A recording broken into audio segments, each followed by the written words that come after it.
1 cup உளுந்த ஒரு 4 மணி நேரம் ஊற வச்சு அலசிட்டு இந்த மாதிரி மிக்ஸி ஜாரில் சேர்த்துக்கோங்க. நல்லா திக்காக அரைச்சி எடுத்து வச்சுக்கோங்க. அதில் ஒரு 4, 5 பீஸ் பச்சை மிளகா, கொஞ்சமாக வெங்காயம், கொஞ்சமாக கருவேப்பிலை, கொத்தமல்லி, அதோட ஒரு 1/4 ஸ்பூன் ஜீரகம், ஒரு 5லேருந்து 6 மட்டும் மிளகு, ஒரு 1/4 ஸ்பூனுக்கு உப்பு, 1 ஸ்பூன் அரிசி மாவு சேர்த்து தண்ணி விடாமல் நல்லா அந்த மாதிரி பிசைஞ்சுக்கோங்க. வெங்காயத்துலேருந்தே தண்ணி வரும். தண்ணி தேவைப்பட்டுச்சு அப்படின்னா கொஞ்சமாக வேணால் தண்ணி ஊற்றிக்கோங்க. எடுத்து போட்டோம் அப்படின்னா மாவு இந்த மாதிரி இருக்கணும்.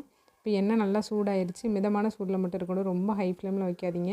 கையை வந்து நல்லா தண்ணியில் நனைச்சிட்டு மாவு எடுத்துக்கோங்க. நல்லா அல்வா மாதிரி வரும் மாவு எடுக்கிறதுக்கு.